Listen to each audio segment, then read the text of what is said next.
Hello friends, ಮತ್ತೊಮ್ಮೆ ನಿಮಗೆಲ್ಲರಿಗೂ ನನ್ನ ಚಾನಲ್ಗೆ ಸ್ವಾಗತ. ಇವತ್ತು ಫುಲ್ ಡೇ ರುಟೀನ್ನ ಶೇರ್ ಮಾಡ್ತಾ ಇದ್ದೀನಿ. ಬೆಳಿಗ್ಗೆ ಎದ್ದು ಬ್ರೇಕ್ಫಾಸ್ಟ್ಗೆ ಸ್ವಲ್ಪ ಸ್ಕೂಟಿ ಪ್ರಾಕ್ಟೀಸ್ಗೆ ಹೋಗಿದ್ದೆ. ಇನ್ನೂ ಬರೋದಿಲ್ಲ ಅಷ್ಟೊಂದು, ಬಟ್ ಇವತ್ತು ಸ್ವಲ್ಪ ಹೋದೆ ಪ್ರಾಕ್ಟೀಸ್ ಮಾಡೋದಕ್ಕೆ.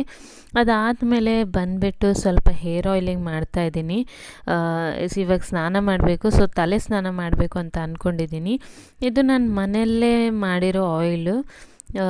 ಇನ್ನೊಂದು ಸಲ ಮಾಡಿದಾಗ ಖಂಡಿತವಾಗ್ಲೂ ವಿಡಿಯೋ ಮಾಡ್ತೀನಿ. ಇವಾಗ ಅದೇ ಆಯಿಲನ್ನು ಫುಲ್ ಮಸಾಜ್ ಮಾಡ್ಕೊಳ್ತೀನಿ.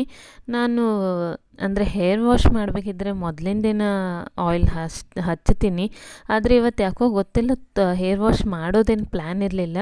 ಬಟ್ ತುಂಬಾ ತಲೆನೋಯ್ತಾ ಇತ್ತು. ಅದಕ್ಕೆ ಅಂದ್ಕೊಂಡೆ ಹೇರ್ ಆಯಿಲ್ ಹಾಕಿಬಿಟ್ಟು ಸ್ವಲ್ಪ ಬಿಸಿ ಬಿಸಿ ನೀರಲ್ಲಿ ಸ್ನಾನ ಮಾಡಿಬಿಡೋಣ, ಸ್ವಲ್ಪ ಫ್ರೆಶ್ ಆಗುತ್ತೆ ಅಂಥೇಳಿ ಅದಕ್ಕೆ ಹೇರ್ ಆಯಿಲ್ ಮಸಾಜ್ ಮಾಡ್ತಾಯಿದ್ದೀನಿ. ಅದಾದ ನಂತರ ಇವತ್ತು ಲಂಚಿಗೆ ಸ್ಪೆಗೆಟಿ ಮಾಡೋಣ ಅಂತ ಅಂದ್ಕೊಂಡಿದ್ದೀನಿ. ಇದನ್ನು ನಾನು ಥರ್ಡ್ ಟೈಮ್ ಮಾಡ್ತಾಯಿದ್ದೀನಿ. 3 ಸಲ ಕೂಡ ನಾನು ನಿಮ್ಮ ಜೊತೆ ಶೇರ್ ಮಾಡಿದ್ದೀನಿ. ಡಿಫ್ರೆಂಟಾಗಿ ಮಾಡ್ತೀನಿ, ಅಂದರೆ ಏನೋ ಪರ್ಫೆಕ್ಟ್ ಆಗಿರೋ ರೆಸಿಪಿ ಅಂತೇನಲ್ಲ, ಯಾವ ರೀತಿ ಮನೇಲಿ ಏನು ಸಿಗುತ್ತೋ ಅದು ಹಾಕಿಬಿಟ್ಟು ಮಾಡ್ತೀನಿ. ಇವತ್ತಿನ ಸ್ಪೆಗೆಟಿ ಕೂಡ ಅಷ್ಟೇ ತುಂಬಾ ರುಚಿಯಾಗಿತ್ತು. ನಾನು 2 ಸಲ ಮಾಡಿದ್ರಲ್ಲಿ ಫಸ್ಟ್ ಟೈಮ್ ಸ್ಪೆಗೆಟಿ ಅಂತೂ ತುಂಬಾ ಚೆನ್ನಾಗಿತ್ತು. ಸೆಕೆಂಡ್ ಟೈಮ್ ಸ್ವಲ್ಪ ಮಸಾಲೆ ಎಲ್ಲ ಕಡಿಮೆ ಆಗಿತ್ತು. ನ್ಯೂ ಇಯರ್ದು 31 ಡಿಸೆಂಬರ್ಗೆ ಮಾಡಿದ್ದೆ. ಇದು ಥರ್ಡ್ ಟೈಮ್ ಮಾಡ್ತಾಯಿದ್ದೀನಿ. ಸ್ಪೆಗೆಟಿ ಮನೆಯಲ್ಲಿತ್ತು, ಯೂಸ್ ಮಾಡಬೇಕಂತೇಳಿ ಮಾಡ್ತಾಯಿದ್ದೀನಿ ಅಷ್ಟೇ. ಇದೆಲ್ಲ ನಾವು ಜಾಸ್ತಿ ಏನು ಯೂಸ್ ಮಾಡಲ್ಲ.